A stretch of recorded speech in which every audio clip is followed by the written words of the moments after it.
The most dangerous part of pausing a fight may be leaving no believable sign that you will return. It is midnight. One person says, "I cannot keep doing this tonight. We will talk tomorrow." The other hears abandonment. "Now, change the ending. I know this matters. Can we continue at 9 tomorrow morning after breakfast?" Both conversations stop. Only one gives the relationship a visible path back. That difference matters because a pause is not automatically healthy or harmful. One person may experience it as rest and regulation. The other may experience it as dismissal, rejection, or proof that the issue will disappear. Neither interpretation proves the other person's motive. A useful pause contains 4 observable signals: acknowledgement, reassurance, a specific return time, and follow-through. This is why the old rule to never go to bed angry can create pressure. The rule sounds protective. It promises that no hurt will be left unattended. It suggests that a loving couple should stay in the room until both people feel settled. But staying in the room is not the same as repairing the relationship. When people are exhausted, the conversation can lose warmth before it gains clarity. Research involving couples has linked shorter or disrupted sleep with less positive emotion, more negative conflict behavior, and greater difficulty reading a partner accurately. In an experimental study, sleep-deprived partners also showed less positive emotion during conflict than rested partners. That does not mean every tired conversation will fail. It means tiredness can reduce the capacity needed for a difficult conversation. Patience, flexible thinking, careful listening, and the ability to notice when a partner is trying to soften. At midnight, a small sentence can start carrying a much larger meaning. "I need sleep" can sound like, "Your hurt is inconvenient." "We can talk tomorrow" can sound like, "I am hoping you forget." "I cannot do this now" can sound like, "I cannot do this relationship." Those interpretations may be understandable, especially when earlier promises to return were vague or broken. But there are alternative explanations. The person asking to stop may be trying not to become harsher. They may know that they are repeating themselves. They may feel physically depleted. They may believe that more talking is producing more damage, not more understanding. The conflict is not necessarily between a caring person and an uncaring person. It can be between 2 different attempts to protect the relationship. One person protects connection by insisting that the issue be addressed now. The other protects the conversation by asking to continue when both people have more capacity. The problem is that each protective move can look threatening from the other side. The person seeking answers may move closer, repeat the question, or demand a clear conclusion. To them, urgency means commitment. They are trying to prevent emotional distance. The person seeking rest may become quieter, shorter, or more physically withdrawn. To them, stopping means preventing escalation. They are trying to avoid words that cannot be taken back. Then the pattern feeds itself. The more one person presses for reassurance, the more overwhelmed the other may feel. The more the other withdraws, the more uncertain the first person may become. Soon, the original disagreement is competing with a second conflict, whether either person is allowed to stop. This is where forced closure can create false peace. One person may agree simply because they are exhausted. They may apologize without understanding what they are apologizing for. They may promise a change they have not considered. The room becomes quiet, but the issue has not become clearer. By morning, the agreement may feel unfair, incomplete, or strangely fragile. So, the real question is not whether couples should finish every fight before bed. The better question is whether the conversation still has enough capacity for honest repair. Capacity is not the same as comfort. A useful conversation can still feel uncomfortable, but both people need enough control to listen, respond, and revise what they think.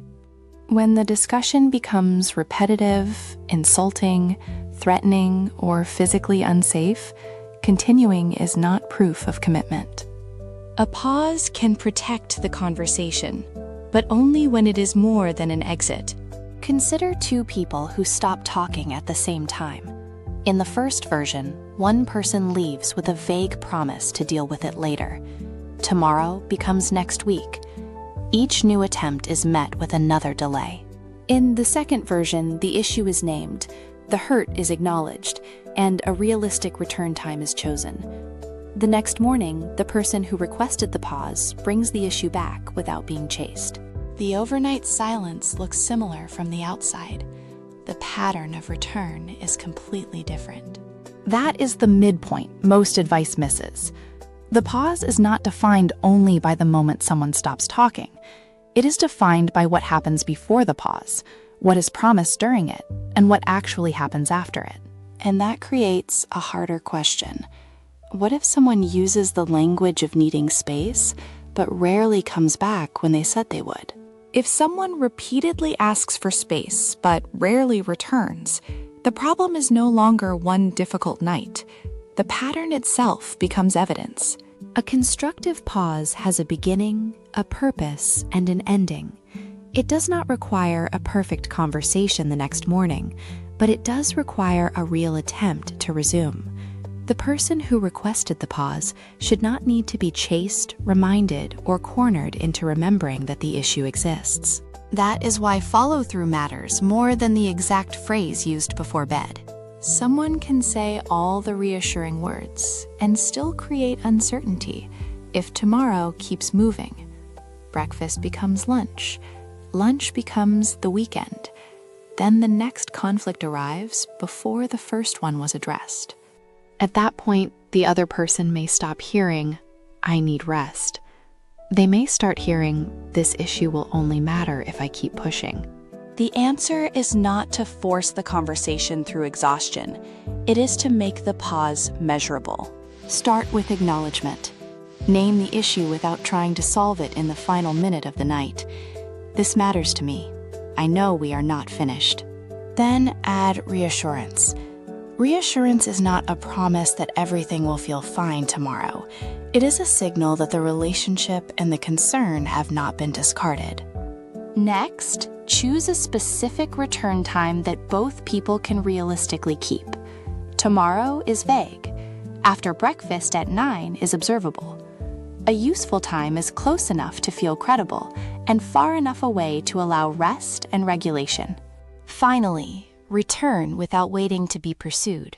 That last step changes the emotional meaning of the entire pause. It shows that asking for space was not a strategy for making the problem disappear. The person who wants immediate answers also has a role. They can ask for clarity without demanding a full resolution in the moment. What time will we continue? Can we agree on what we are returning to? What should we do if one of us is not ready at that time? Those questions turn an emotional promise into an observable agreement. They also reveal important information. If both people can negotiate a pause and return, the conflict may be difficult, but the process still contains cooperation. If every request for a return time is mocked, refused, repeatedly broken, or met with intimidation, the problem is larger than bedtime. A missed return does not automatically prove bad intent. People oversleep. Children wake up. Work emergencies happen. Someone may still feel too activated to talk well. The useful question is what happens next. Do they acknowledge the missed agreement? Do they offer a new specific time? Do they make a serious effort to keep it? Or does the issue vanish until the other person raises it again? Patterns provide more reliable information than one imperfect night. There is another limit. A pause should not be used to make someone tolerate insults, threats, coercion, physical intimidation, or fear. In an unsafe situation, the goal is not to design a better bedtime conversation. Distance and qualified outside support may be necessary. And sometimes the problem is not timing. Two people may return calmly and still discover a real disagreement, an unmet need, or an incompatibility that cannot be solved by better phrasing.